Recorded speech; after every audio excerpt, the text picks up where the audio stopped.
tidak ada yang tahu, apakah saya melakukan cukup? Tidak ada jaminan, tidak ada kejelasan. Ketidakpastian ini selalu ada dalam pikiran Anda sebagai seorang Muslim. Lahir di Iran, dibesarkan dalam keluarga Syiah yang ketat, Muhammad Faridi diajari bahwa dia memiliki satu tujuan dalam hidup. Tujuanmu sebagai seorang Muslim adalah untuk memuaskan Tuhan yang tidak saya kenal. Tuhan yang tidak bisa ku kenal. Jadi, semua yang saya lakukan, semua yang saya baca, pelajari, itu akan memenuhi tujuan khusus itu, untuk membuatnya tetap puas denganku, untuk mendapatkan persetujuannya. Sejak kecil dia berdoa dan berpuasa serta menghafal Al-Quran. Karena keyakinan adalah jika Anda menghafal Al-Quran, Anda tidak bisa dibakar di neraka.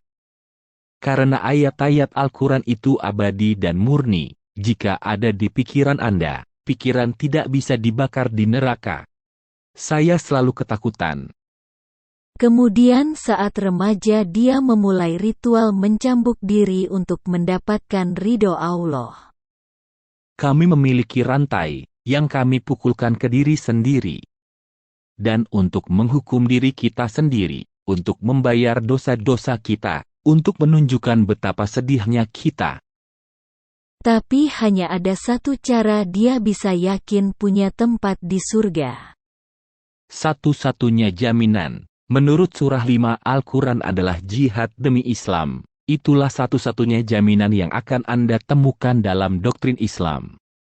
Muhammad berharap mendapatkan kesempatan dalam pertempuran ketika dia menjalani 2 tahun wajib militer setelah sekolah menengah. Tetapi perang tidak pernah pecah dan ketika karir militernya berakhir, Muhammad menjadi frustrasi dan depresi. Saya tahu sebagai seorang Muslim jika saya bunuh diri, saya pasti akan berakhir di neraka. Saat ini, saya seperti hidup di neraka. Jika saya bunuh diri, saya berakhir di neraka. Jadi, saya mengalami dilema ini. Saya benar-benar terjebak. Lalu suatu hari, dia bertemu dengan seorang teman yang tidak pernah dia lihat sejak SMA. Muhammad langsung menyadari sesuatu yang berbeda tentang dirinya. Dia sangat lembut, sangat damai.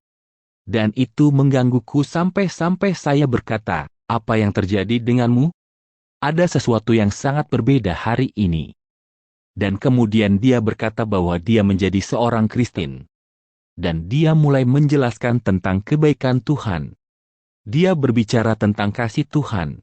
Dan bagaimana hubungannya dengan Tuhan melalui Yesus Kristus telah mengubah hidupnya. Dan saya mencoba membela diri. Saya mencoba membuktikan dia salah. Tapi setelah 2 jam tanya jawab sengit, saya mengemakan apa yang dikatakan imam di masjid kepadaku. Saya tidak punya apa-apa yang bisa saya pegang sebagai seorang Muslim. Karena saya tidak mengenal Tuhan. Tetapi cara temanku berbicara tentang Yesus, itu seperti berbicara tentang seorang teman dia, Tuhan pribadi yang sebenarnya dia kenal. Dan karena putus asa saya berlutut dan saya bertanya kepadanya, apa yang harus saya lakukan untuk menerima dia? Segala sesuatu yang harus saya lakukan sendiri sebagai seorang Muslim. Dia berkata, itu sudah dilakukan dalam pribadi Yesus Kristus. Dan jika kamu percaya kepadanya, kamu akan memiliki hidup yang kekal. Itu sederhana, tetapi itu adalah kabar baik yang paling menakjubkan, kabar baik yang sejati, yang pernah saya dengar dalam hidupku.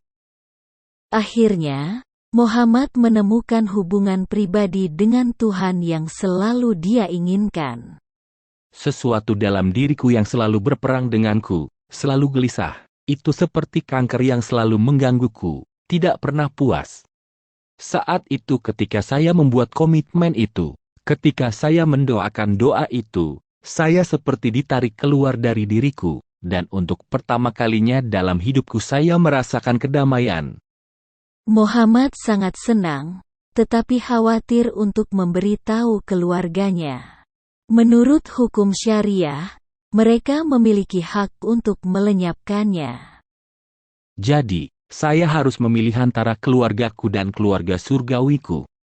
Pada saat itu saya menghitung akibatnya dan saya berkata, saya akan memilih keluarga surgawiku, terlepas dari apa yang akan terjadi. Ketika dia akhirnya memberitahu mereka, keluarganya mencoba membujuknya kembali ke Islam. Tetapi Muhammad yakin bahwa Yesus adalah satu-satunya Tuhan yang benar. Semakin saya membaca perjanjian baru, semakin terhubung denganku. Semakin banyak itu berbicara kepadaku. Dan gospel menunjukkan kekurangan Islam kepadaku. Selama 2 tahun berikutnya dia menghadiri gereja bawah tanah dan bertumbuh dalam imannya. Akhirnya, dia melarikan diri ke Turki karena takut akan nyawanya. Setelah 3 tahun wawancara dan menunggu, dia diberikan suaka agama di Amerika Serikat. Tuhan adalah Tuhan yang baik, dan apa yang telah Dia lakukan melalui Yesus Kristus bagi kita akan mengubah hidup kita untuk kebaikan dan kekekalan sehingga menempatkan kita pada posisi yang benar dengan Tuhan dalam hubungan dengan Bapa Surgawi kita. Saat ini, Muhammad tidak pernah melewatkan kesempatan untuk berbagi hubungan pribadinya dengan Tuhan. Saya dulu adalah orang yang sangat tidak pasti sebagai seorang Muslim. Tetapi ketika saya sampai pada pengetahuan dan pemahaman tentang siapa Yesus itu dan apa yang telah Dia lakukan untukku, kasih itu, harapan itu, Anda tidak dapat menemukannya di tempat lain. Terutama dalam Islam.